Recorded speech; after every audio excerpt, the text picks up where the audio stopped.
Hey guys, what's up? Welcome to my YouTube channel Trade Tech Analysis and आज हम discuss करेंगे Nifty bank Nifty का weekly और daily chart का analysis. और उसके साथ में जैसा कि आपने थंबनेल पर देख लिया है हिंडनबर्ग इज बैक, उस पर भी डिस्कस करेंगे। ओके सो हमारे पास कुछ पॉइंट्स हैं डिस्कस करने के लिए, तो वीडियो थोड़ा सा लंबा हो सकता है। आपको आपको एनालिसिस पर्टिकुलरली देखना है तो वो वीडियो के सेकंड हाफ में होगा। Okay so let's start. सबसे पहले हम हिंडनबर्ग से ही स्टार्ट करते हैं। हिंडनबर्ग ने फिर पब्लिश किया है कि इसमें सेबी में इंसाइडर्स इन्वॉल्व थे। इस शेल कंपनीज में जो मैडम बुच हैं सेबी चेयरपर्सन, उन पर जो एलिगेशन लगे थे उस पर एक टॉप अप आया है। एंड प्लस सेबी ने भी क्लैरिफिकेशन दिया है कि सेबी चेयरपर्सन जो है मिसिस बुच, उनका जो इन्वेस्टमेंट है शेल कंपनीज में, सेबी उसके बारे में अवेयर नहीं था। तो अब ये सिचुएशन थोड़ी सी नेगेटिव हो जाती है अपनी इंडियन मार्केट के लिए, एंड डेफिनेटली ये चीज़ रिएक्ट करेगी। अभी 3 हफ्ते पहले जब हिंडनबर्ग ने उनका नाम जब बोला था, तो उन्होंने अभी तक कोई रिएक्शन नहीं दिया टू बी ऑनेस्ट इस पर। और सेबी ने भी जो इसके बीच में जवाब दिया था, वो मतलब वो एक्सप्लेनेशन दे रहे थे, बट एलिगेशन फॉल्स है उसके बारे में कुछ नहीं बताया गया। तो लग रहा है कि कुछ ना कुछ तो खिचड़ी पक रही है, और डेफिनेटली इस ये एलिगेशन समहाउ ट्रू हैं। अब सेबी चेयरपर्सन पर किस हिसाब से इंटेरोगेशन करता है? देखो, चेयरपर्सन तो वही है। अब इंटेरोगेशन कौन ही करेगा, राइट? तो थोड़ा सा डाइसी है।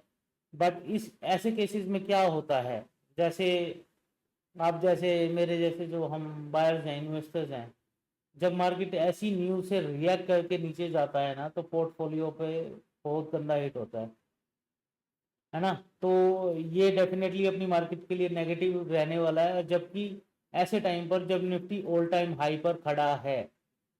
अब ये उसी चीज़ में डायरेक्शन में मुझे एक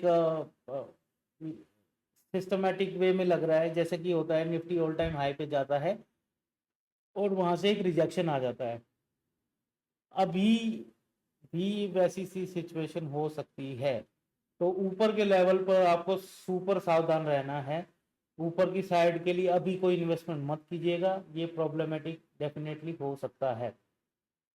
अब इसी पॉइंट से अपना दूसरा पॉइंट निकल के आता है कि हमारा ही नुकसान क्यों होता है। देखिए, कोई बैड लोन्स लेके भाग जाता है, बैंक से अपनी जेब से तो भरता नहीं, तब भी आम आदमी फंसता है ना। पॉलिटिशियंस कुछ घपला कर दें, कोई कांड हो जाता है ना, स्कैम होता है, तो उसमें हम जैसे लोग ही फंसते हैं। अब बैंक अपनी जेब से तो कुछ नहीं देता है।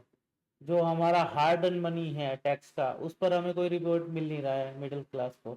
एक उन्होंने जो LTCG लगाया था, long term capital gain tax, उसको भी इन्होंने जब थोड़ा सा पुशबैक मिला तो उसको तो वापस कर लिया। तो कुल मिला के जो पिसने के लिए रह गया वो मिडिल क्लास है। अब ऐसे में हमें एज एन इन्वेस्टर हमें ये इस चीज़ का ध्यान रखना है कि हमारा पोर्टफोलियो डाइवर्सिफाई हो।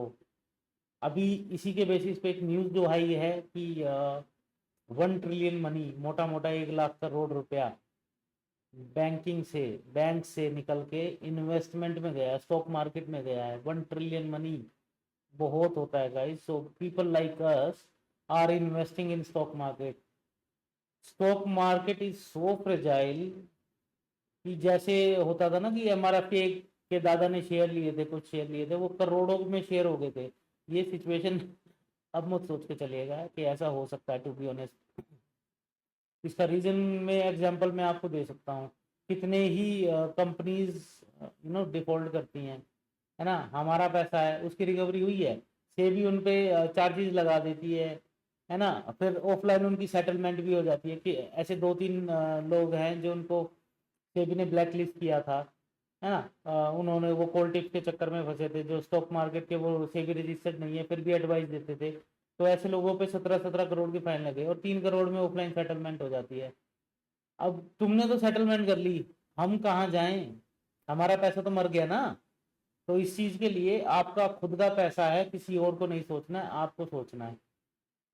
ठीक है। अब इसी के लिए ये है कि भाई आपका जो इन्वेस्टमेंट है वो डाइवर्सिफाई होना चाहिए, और मैं तो कहूँगा कि थोड़ा बहुत अपना एफडीज में भी होना चाहिए पैसा, अपना बैंक से मत निकालिए, आपके पास लिक्विडिटी होनी चाहिए, है ना। जैसे आप गोल्ड में, जैसे अपने माता पिताजी गोल्ड में इन्वेस्ट करते हैं या करते थे उस टाइम पे, वो एक अच्छा इन्वेस्टमेंट था। हम सब कुछ ही अपना अमाउंट निकाल के स्टॉक मार्केट में डाल देंगे in terms of mutual funds हैं, अभी तो अच्छा इंटरेस्ट आ रहा है उस पर, है ना, वो अच्छा परफॉर्म कर रहे हैं, but you never know. Stock market में किसी स्टॉक में आपके इन्वेस्ट हैं, तो टाइम टू टाइम अपना प्रॉफिट बुक कीजिए, क्योंकि मार्केट में करेक्शन फेजेस भी आते हैं, और वो डेली, मिनट, आवरली चार्ट पर भी आते हैं, और वीकली चार्ट, मंथली चार्ट पर भी आते हैं, है ना। तो उस चीज़ का भी हमें ध्यान रखना है। तो जैसे आप म्यूचुअल फंड्स में इन्वेस्ट करते हैं, ईटीएफ्स में इन्वेस्ट कीजिए, इंडेक्स बॉन्ड में इन्वेस्ट कीजिए। इंडेक्स और ईटीएफ सबसे सेफ हैं। देखो, कोई स्टॉक डूबे ना डूबे, लेकिन इंडेक्स तो ऊपर जाएगा, है ना। तो वहां पर हमें कौन फायदा देगा, ईटीएफ एंड इंडेक्स ही ज़्यादा बेनिफिट देंगे, या आप जो एसआईपी करते हैं म्यूचुअल फंड में, वो बेस्ट है। बट उसके अलावा अपनी बैंक से लिक्विडिटी खत्म मत कीजिए। ओके। तो ये सारे फैक्टर्स हैं, एंड अब इसके बेसिस पे हम बात करते हैं कि अपना नेक्स्ट वीक हम कैसे मार्केट में प्ले कर सकते हैं। देखो, हिंडनबर्ग की न्यूज़ के बेसिस पे ना तो थोड़ा मामला अब रिस्की हो गया है, खासकर ऊपर के लेवल पे, है ना। मंडे की कैंडल यदि रेड बनती है निफ्टी बैंक निफ्टी में, तो प्लीज़ अपना प्रॉफिट बुकिंग का थोड़ा बहुत देख लेना। एक स्टीप फॉल आ सकता है, नोट जैसा पहले इलेक्शन के टाइम पे आता 4,000 पॉइंट का, वैसा नहीं, बट एक सॉर्ट ऑफ जो मार्केट ऊपर जा रहा है, इसका एक करेक्शन हो सकता है वो, है ना। तो उसके लिए अब हम चार्ट पे बात कर लेते हैं। तो चार्ट पे जाने से पहले मैं अपना कैमरा एडजस्ट कर देता हूँ। ओके। सो ये सबसे पहले अपना निफ्टी का चार्ट है। देखिए, इसकी डेली कैंडल देखिए, ऑलमोस्ट सेम है। तो ये प्रॉब्लमेटिक हो सकता है, जब जब ये डोजी कैंडल टॉप पे बनती है, तो ये एक रिवर्सल का साइन होता है। ठीक है। तो इसको हमें उसी हिसाब से प्राइस एक्शन को देखते हुए फॉलो करना है। उससे पहले वीकली चार्ट देख लेते हैं। देखिए, वीकली चार्ट पे तो एक बहुत अच्छी कैंडल आई है, लेकिन आप देखेंगे back to back 4 candle weekly green आ चुकी है, तो देर इज अ पॉसिबिलिटी कि एक कैंडल रेड बन सकती है यहाँ पर, है ना। तो हो सकता है कि मार्केट में प्राइस ऊपर की तरफ ब्रेकआउट दे, एंड देन वहां से लाइक दिस नीचे आ जाए प्राइस। ओके। सो डेली में ऑलरेडी अपने पास एक डोजी है, और आपको क्या करना है, टॉप से और जो इस ट्रेंड का हाई लो है उस पर एक फिबो लगाना है। देखिए, ये जो 23% है, मैंने ये मार्क कर दिया है, इसके नीचे ही थोड़ा बुलिश होगा, बियरिश होगा प्राइस, और टारगेट रहेगा ये वाला 24,400 तक, 61%। यही हेल्दी रिट्रेसमेंट होता है मैक्सिमम। ओके। इस बीच भी में कहीं से भी प्राइस वापिस जा सकता है। मेनली तो 23% से रिजेक्शन हो जाता है, बट 23% से कंटिन्यूएशन होता है, तो वो 61% तक मैक्सिमम जाता है। ओके। और इन केस मार्केट ऊपर जाता है तो मैक्सिमम जो है 25,450 तक जा सकता है, जिसके चांसेस फिलहाल के लिए कम लग रहे हैं। ओके। वीकली चार्ट पे निफ्टी स्ट्रॉन्ग लग रहा है, लेकिन ऑन डेली चार्ट सबसे पहले जो अपने पास एक सपोर्ट निकल के आ रहा है ना, वो यही है जो पहले वाला अपना ऑल टाइम हाई था। ये एज ए सपोर्ट काम कर सकता है, बट गारंटी नहीं है। यदि हिंडनबर्ग वाली न्यूज़ का थोड़ा बहुत इम्पैक्ट मार्केट पे रहता है, तो इसकी गारंटी नहीं है। ओके। बट यहाँ पे मार्केट थोड़ा सा टाइम स्पेंड करके फिर नीचे आ सकता है। तो और ये वाली जो ग्रीन कैंडल का लो है, ये भी इंपॉर्टेंट रहेगा, क्योंकि बियरिशनेस जब आएगी ना, तो जो लास्ट ग्रीन कैंडल खड़ा होता है, उसके लो कटने के बाद ही मार्केट में बियरिशनेस आती है। ओके। और ये हमारा नीचे की तरफ जो मुझे दिख रहा है एक सपोर्ट होगा बाद में, वो ये नजर आ रहा है। ठीक है। अब बैंक निफ्टी पे चल लेते हैं। बैंक निफ्टी, यार ओवरऑल अभी तक इसमें बियरिशनेस निकली ही नहीं है। अभी भी ये बैंक निफ्टी बुलिश हुआ ही नहीं है। निफ्टी ने तो अपना ऑल टाइम हाई भी लगा दिया, बट ये अभी भी उसी जोन में फंसा हुआ है। इट मीन्स कि बैंकिंग पर प्रेशर तो है, बैंकिंग स्टॉक्स जो हैं वो प्रेशर में हैं। ओके, सो ये जो लेवल्स हैं ये अपने थोड़े क्रूशियल लेवल रहेंगे। ये लेवल जो है बार बार हम डिस्कस करते आ रहे हैं अपने डेली एनालिसिस वीडियो में कि मार्केट 51,600 तक जा सकता है और यहाँ से रिजेक्शन मिल सकती है। ओके, और नीचे के लेवल पे ये अपना सपोर्ट है। ये अंडरकट होता है तो फिर नीचे की तरफ हमें गिरावट दिख सकती है। ओके, इस केस में भी यहाँ से हम एक फिबोनाची लगाएंगे और ये अपना 23% एग्जैक्टली इसी को लगा लीजिए आप।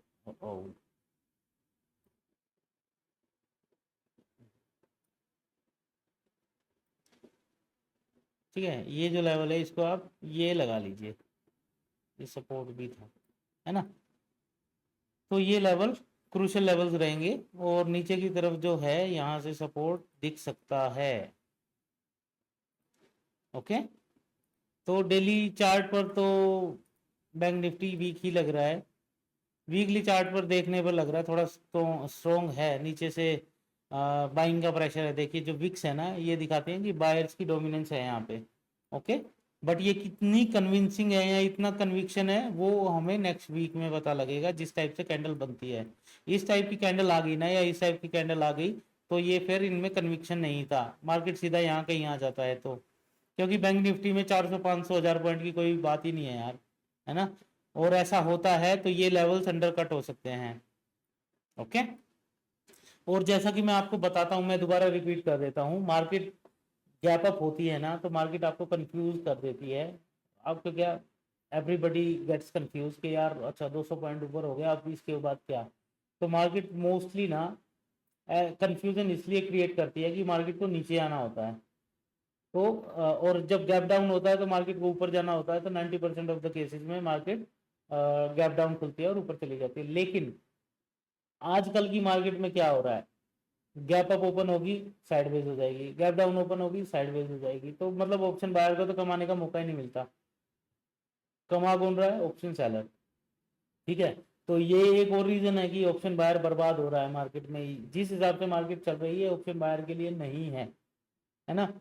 अब मार्केट फ्लैट ओपन हो जाए तो उसको एक डायरेक्शन मिल जाएगी जिधर भी जाना होगा, तो हमें वही 15 मिनट कैंडल का हाई और लो मार्क कर लेंगे और जिस साइड में भी मार्केट मूवमेंट देता है हम पुल बैक के बाद एंट्री लेंगे। आप मेरा जो मार्केट प्रिडिक्शन मंडे है उस वीडियो में भी ये देख सकते हैं कि पुल बैक कैसे काम करता है। मैं हर एक वीडियो में ये एक्सप्लेन करता हूँ कि पुल बैक कैसे काम करता है। ठीक है, मार्केट सीधा भागता नहीं है, बीच में आपको एक री एंट्री का मौका देता है। ओके, इसके अलावा आगे चलते हैं आप। इंडिया विक्स, इंडिया विक्स है अभी 13% के अराउंड, 13.39। ये जितना बढ़ेगा उतना प्रॉब्लमेटिक होता है, फिर मार्केट में वोलेटिलिटी बढ़ती है इसके बढ़ने से एंड मार्केट मोस्टली नीचे की तरफ जाता है और जितना कम होगा मार्केट में बुलिशनेस रहेगी। ओके, एचडीएफसी बैंक बड़ा मिक्स चल रहा है, अभी भी कंसोलिडेशन जोन में है और ये लेवल्स हमने मार्क किए थे तीनों कि ये लेवल जो है ये सपोर्ट का काम कर सकता है एंड अभी तक इसने यहाँ से सपोर्ट ही लिया है। ओके, और नीचे जो सपोर्ट दिख रहा है वो ये वाला है और रेजिस्टेंस 1708 का है, सपोर्ट 1590 का है। ये लेवल टूटता है ना, देखिए कहाँ ऊपर ओपन हुआ था और कहाँ पे क्लोजिंग हुई है। कौन कह सकता है कि रेड कैंडल के बावजूद प्राइस ऊपर है यार, है ना। तो ये प्रॉब्लमेटिक है, ये टूटेगा तो और नीचे आ सकता है एचडीएफसी बैंक। ठीक है, इसके अलावा आईसीआईसीआई बैंक थोड़ा स्ट्रॉन्ग है यार, थोड़ा क्या बहुत स्ट्रॉन्ग है। देखिए इसमें एक ट्रेंड लाइन चली आ रही है डेली वीकली चार्ट पर और इसको बढ़िया रिस्पेक्ट कर रहा है। जब जब इसको टच करता है मार्केट ऊपर भाग जा रहा है ना। लेकिन इसने जो लास्ट टाइम रिजेक्शन लिया था ये उसी जोन में वापस आ रहा है ना। तो यदि आप कुछ प्लान कर रहे हैं लॉन्ग टर्म में तो अभी अवॉइड कीजिए, कम से कम इस लेवल तक तो नहीं, है ना। ये तो क्योंकि यही इंपॉर्टेंट सेक्टर्स हैं जो निफ्टी बैंक निफ्टी को ड्राइव करते हैं, इसीलिए इनका एनालिसिस जरूरी हो जाता है। तो यहाँ से हो सकता है कि एक रेड कैंडल आ जाए और फिर मार्केट ट्रेंड लाइन को टच कर सकती है, लेकिन उससे पहले भी अपने पास कुछ लेवल्स हैं। ओके, ये जो लेवल रहेगा 1214 का, ये इंपॉर्टेंट लेवल प्ले करेगा इन केस मार्केट यहाँ से नीचे आने की कोशिश करता है तो। ठीक है, इसके अलावा टीसीएस भी स्ट्रॉन्ग है, इस ऑलमोस्ट अपना यहाँ पर इसने ब्रेकआउट देने की कोशिश की थी जो कि मिला नहीं। टीसीएस ऑल टाइम हाई पे चल रहा है क्या? देखिए मंथली कैंडल भी इसकी अच्छी है। सो लेकिन इसमें एक छोटी सी प्रॉब्लम है, आई एम नॉट सेइंग कि वो एक प्रॉब्लम है, but still consider it as a problem, कि इसकी जो क्लोजिंग है ना वो प्रीवियस वीक के हाई के नीचे हुई है। अब डेली चार्ट पे भी देख लेते हैं। अब लेट्स से ये लेवल यहाँ पर मान लीजिए एक छोटा सा एम्पर बन के यहाँ तक भी आ सकती है टीसीएस का प्राइस लेवल। ठीक है, यहाँ पे डेली कैंडल मिलेगी ना और ये दोनों लेवल के ऊपर क्लोजिंग मिल जाती है तो टीसीएस और बुलिश हो सकता है, but mostly all time high पर वहां से एक थोड़ा सा करेक्शन फेज दिखता है और भागता है तो यहाँ से अच्छा भी भागता है। हाँ, स्टॉक्स में ये चीज देखने को मिलती है, जैसे ही ऑल टाइम हाई टच होता है ना तो फिर वहां से प्राइस रॉकेट हो जाता है। आप इसको किसी भी चार्ट में देख लेना। ओके, इसके अलावा इन्फी भी स्ट्रॉन्ग है यार, यहाँ पे भी अच्छा खासा एक ट्रेंड लाइन चला आ रहा है जिसका रिस्पेक्ट मिल रहा है। और यहाँ पर ये अभी ऑल टाइम के हाई के आसपास खड़ा है जहाँ से इसको पहले भी रिजेक्शन मिला था। तो यहाँ पर देखने वाली बात होगी कि रिजेक्शन मिलता है या नहीं। तो यही लेवल्स मार्क कर लेने हैं कि यहाँ से पहली बात तो यहीं से ऊपर जा सकता है, एक अच्छी बड़ी कैंडल ग्रीन कैंडल इस टाइप की मिल सकती है। इन केस ऐसा नहीं होता है तो मार्केट वापस इस रेड लाइन को या ट्रेंड लाइन को टच करके फिर ऊपर जा सकता है, जस्ट लाइक दिस। ऐसे हो रहा है ना, ऐसे ही प्राइस ऊपर जाता है यार, बिल्कुल रॉकेट नहीं होता है, उसको रुकना ही पड़ता है एक जगह दोबारा और रैली स्टार्ट करने के लिए। उसको हम बोलते हैं करेक्शन फेज, है ना। ये इलियट वेव में बहुत अच्छे से चीज़ें ये एक्सप्लेन की जाती हैं। ठीक है, रिलायंस थोड़ा सा मिक्स टाइप चल रहा है यार। ओके, सो रिलायंस में अभी भी थोड़ा सा प्रेशर है, लेकिन ये लेवल जो है 3000 का ही मान लीजिए आप, 3019 वाला जो है, इसके नीचे मार्केट क्लोजिंग दे देता है तो फिर थोड़ा सा फिर प्रेशर डेवलप होगा रिलायंस पर। बट ये यहाँ पर ग्रीन कैंडल आती है तो ये हर्डल रहेगा 3084 का। और ये क्यों रहेगा मैं बता देता हूँ। यहाँ से हमने यहाँ फिबोनाची लगाया तो ये इसने 61% को ऑलमोस्ट टच करके एक नीचे रेड कैंडल दिया है, तो ये चीज़ अच्छी नहीं है। ये हो सकता है कि इसने जो इस ट्रेंड का एक करेक्शन मूव था वो कंप्लीट हो गया और यहाँ से एक पॉसिबिलिटी हो सकती है कि प्राइस और नीचे आ जाए, है ना। इस लेवल तक तो आ ही सकता है। ओके, तो इसका ध्यान रखना है। तो मंडे की कैंडल इसके लिए भी इंपॉर्टेंट रहेगी, यहाँ से ऊपर जाके क्लोजिंग मिल जाती है एक दो दिनों में तो फिर हमारा ये दोबारा से ऑल टाइम हाई के लिए रवानगी कर सकता है और ये टच भी हो सकते हैं, है ना। So guys that's it about the analysis. And मैं आपको यही बोलूँगा कि ऑप्शन बायर्स, जैसा सेबी भी बोलता है ना, सेबी की खैर सुननी नहीं चाहिए, बट ऐसा होता है राइट कि ऐप में भी लिख के आता है 9 out of 10 जो इन्वेस्टर्स कह लीजिए या ट्रेडिंग जो करते हैं वो लॉस करते हैं, क्योंकि मार्केट को अपने यहाँ मार्केट को ना यहाँ पे कोई टेक्निकल एनालिसिस मैटर नहीं करता टू बी ऑनेस्ट। आपको टेक्निकल एनालिसिस देखना है, प्राइस एक्शन देखना है तो बिटकॉइन बेस्ट है ना। डाउ जोन्स देखिए आप, वहाँ पर आपको दिखेंगी। यहाँ पर ये ऊपर डोजी कैंडल बना है, जैसे ये मोस्ट इन जनरल रिवर्सल का साइन होता है और कोई बड़ी बात नहीं है अपनी मार्केट यहाँ से एक और ऑल टाइम हाई लगा दे, है ना। तो यहाँ पे हर एनालिसिस हर प्राइस एक्शन की धज्जियाँ उड़ाती हुई हमने भी देखी हैं और इतने टाइम से हो भी रहा है राइट। और जब जहाँ पे टॉप पे खड़ा होगा वहां से ऐसी गंदी रेड कैंडल दिखा देंगे जिसकी कोई उम्मीद भी नहीं कर सकता। तो ऑप्शन बायर्स को मैं यही बोलूँगा कि please, it's your hard earn money, इसको संभाल के रखिए, अपना पोर्टफोलियो को डाइवर्सिफाई कीजिए और ऑप्शन बाइंग जितनी कम करें उतना अच्छा है। या फिर आप सबसे ज़्यादा इम्पोर्टेंट चीज़ क्या है ऑप्शन बाइंग में या ऑप्शन सेलिंग में भी, आपको प्राइस एक्शन, मार्केट साइकोलॉजी, है ना, टेक्निकल एनालिसिस सीखना ही पड़ेगा। इसके बिना आप सरवाइव नहीं कर पाएंगे, है ना। कॉल टिप्स के चक्कर में मत रहिए प्लीज़, इसमें सिर्फ नुकसान ही होगा। डिपेंड करता है आप किस टाइप के मूड के साथ आए हैं। जैसे आप शॉर्ट टर्म आए हैं, आपको कहीं से कॉल टिप मिल गई, प्रॉफिट मिल गया, आप नहीं कर रहे ट्रेड, इट्स ओके। यदि आप लॉन्ग टर्म में आए हैं कमाने के लिए, तो आपका बेसिक्स यही है, टेक्निकल एनालिसिस को समझिए, प्राइस एक्शन को समझिए, है ना, साइकोलॉजी को समझिए।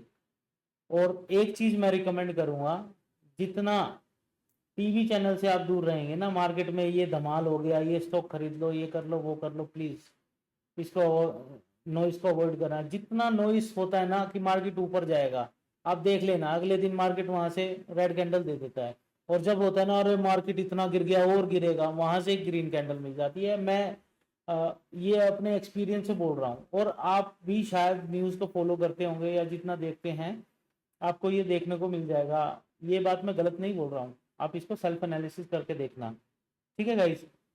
और इन्हीं चीज़ों के बेसिस पे आप लोगों को सेव करने के लिए मैंने एक इंडिकेटर बनाया है जिसका नाम है EMA plus ATR scalping indicator.